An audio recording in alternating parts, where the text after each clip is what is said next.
പ്രിയപ്പെട്ടവരെ, യേശുവിന്റെ നാമത്തിൽ നിങ്ങളെ വാഴ്ത്തുന്നു. സന്തോഷത്തോടെ, മനോല്ലാസത്തോടെ, അനുഗ്രഹത്തോടെ ഇരിക്കാൻ ദൈവം നിങ്ങൾക്ക് കൃപ നൽകുമാറാകട്ടെ. ഈ മാസത്തിന്റെ അവസാന ദിവസത്തിലേക്ക് എത്തിയിരിക്കുന്നു. ഇപ്പോഴാണ് മാസം ആരംഭിച്ചതെന്ന് തോന്നി, അപ്പോഴേക്കും ഒരു മാസം അവസാനിച്ചിരിക്കുന്നു. ഇപ്പോഴാണ് വർഷം ആരംഭിച്ചതെന്ന് തോന്നി, അപ്പോഴേക്കും പകുതി വർഷം അവസാനിച്ചിരിക്കുന്നു. ദിവസങ്ങൾ അതിവേഗം കടന്നു പോകുന്നു. യേശുവിന്റെ വരവ് അടുത്തുകൊണ്ടേയിരിക്കുന്നു. ലോകാവസാനം അടുത്തെത്തി കഴിഞ്ഞിരിക്കുന്നു. അതിനാൽ യേശുവിന്റെ രണ്ടാം വരവിന് നമ്മൾ ഒരുങ്ങിയിരിക്കണം. രണ്ടാം വരവിനെക്കുറിച്ചുള്ള ചിന്തയോടെ നാം ജീവിക്കണം. ശരി, ഇന്ന് ദൈവം നിങ്ങൾക്ക് തരുന്ന വചനം എന്താണ് എന്ന് ചിന്തിക്കുകയാണോ? യോഹന്നാൻ 16:20 നിങ്ങളുടെ ദുഃഖം സന്തോഷമായി തീരും. ഏതോ ഒരു കാര്യത്തെക്കുറിച്ചുള്ള ദുഃഖം. ഈ മാസം മുഴുവനും ദൈവം വാക്ക് തന്നിരുന്നു. ഞാനും പ്രാർത്ഥിച്ചിരുന്നു. ദൈവം എനിക്ക് ചെയ്തു തരുമെന്ന വിശ്വാസത്തോടെ കാത്തിരുന്നു. പക്ഷെ ഒരു മാറ്റവുമില്ലല്ലോ.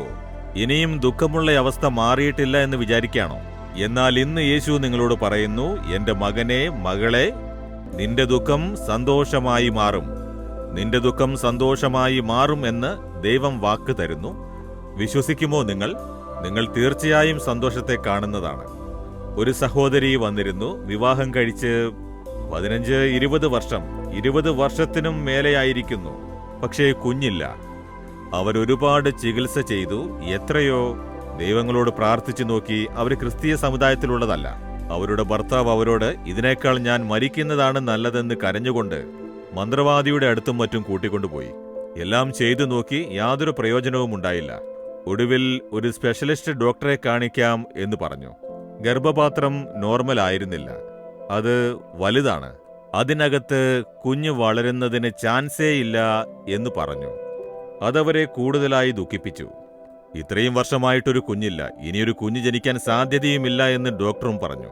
ഭയങ്കര ദുഃഖം. മറ്റുള്ളവരെല്ലാം പരിഹാസത്തോടെ സംസാരിച്ചു. ഭാര്യയും ഭർത്താവും രണ്ടുപേരും ജോലി ചെയ്യുന്നവരാണ്.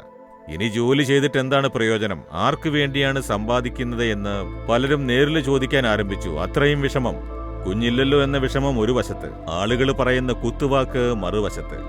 ദുഃഖം കരഞ്ഞുകൊണ്ടേയിരിക്കുന്നു. ഭർത്താവ് ഒരു വശത്തും ഭാര്യ മറ്റൊരു വശത്തും. ആ സമയത്താണ് അവർ നമ്മുടെ TV പ്രോഗ്രാം കണ്ടത്. യേശു അത്ഭുതം ചെയ്യുമെന്നറിഞ്ഞപ്പോൾ ഇങ്ങനെയും ഒരു ദൈവമുണ്ടോ?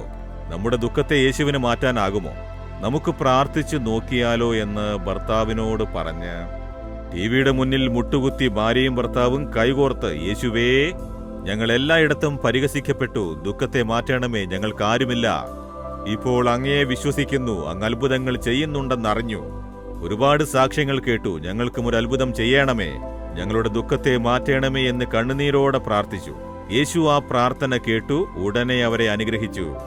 അവർ ഗർഭം ധരിച്ച് ഒരു കുഞ്ഞിനെ പ്രസവിച്ചു. ആ ഡോക്ടറുണ്ടല്ലോ, അദ്ദേഹം അത്ഭുതപ്പെട്ടു പോയി.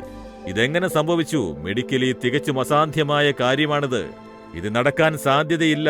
എങ്ങനെയാണ് ഈ ഗർഭപാത്രത്തിൽ ഒരു കുഞ്ഞുണ്ടായത്? അതാണ് അത്ഭുതം. യേശു ചെയ്ത അത്ഭുതം. നിങ്ങളുടെയും ദുഃഖം മാറ്റാൻ ഒരു അത്ഭുതം ചെയ്യും. ഇന്ന് കുഞ്ഞിനെയും കൊണ്ടുവന്ന് സാക്ഷ്യം പറഞ്ഞ് യേശുവിനെ മഹത്വപ്പെടുത്തി. അവരെ അപമാനിച്ച് സംസാരിച്ചവർ നാണിച്ചു പോകത്തക്ക വിധം അവരുടെ ദുഃഖത്തെ യേശു സന്തോഷമാക്കി മാറ്റി. നിങ്ങൾക്കും ചെയ്യും. നിങ്ങളുടെ ദുഃഖം സന്തോഷമായി മാറും. ഇന്ന് തന്നെ വിശ്വസിക്കുവിൻ. ഹൃദയത്തിൽ കൈവച്ച്, യേശുവേ, ഇത്രയും കാലം ഞാൻ വിശ്വാസത്തോടെ കാത്തിരുന്നു. ഇന്ന് എനിക്കൊരു അത്ഭുതം ചെയ്യണമേ. എന്നെ ദുഃഖിപ്പിക്കുന്ന ആ കാര്യത്തിൽ എനിക്ക് അത്ഭുതം വേണം. എന്റെ ദുഃഖം സന്തോഷമാക്കി മാറ്റൂന്ന് പറഞ്ഞില്ലേ? മാറ്റണമേ എന്ന് ചോദിക്കൂ. യേശുവിന്റെ നാമത്തിൽ പിതാവേ, ഈ മകന് വേണ്ടിയും മകൾക്കു വേണ്ടിയും പ്രാർത്ഥിക്കുന്നു. നിങ്ങളുടെ ദുഃഖം സന്തോഷമായി മാറുമെന്ന് പറഞ്ഞില്ലേ? യേശുവിന്റെ നാമത്തിൽ ഈ മകളുടെ ദുഃഖം സന്തോഷമായി മാറട്ടെ. ഈ മകന്റെ ദുഃഖം സന്തോഷമായി മാറട്ടെ. ഒരത്ഭുതം ചെയ്ത് അവരുടെ ദുഃഖത്തെ മാറ്റി സന്തോഷിപ്പിക്കണമേ. യേശു ക്രിസ്തുവിന്റെ നാമത്തിൽ ഇന്നൊരത്ഭുതം നടക്കുമാറാകട്ടെ. യേശുവിന്റെ നാമത്തിൽ പ്രാർത്ഥിക്കുന്നു. ആമേൻ, ആമേൻ.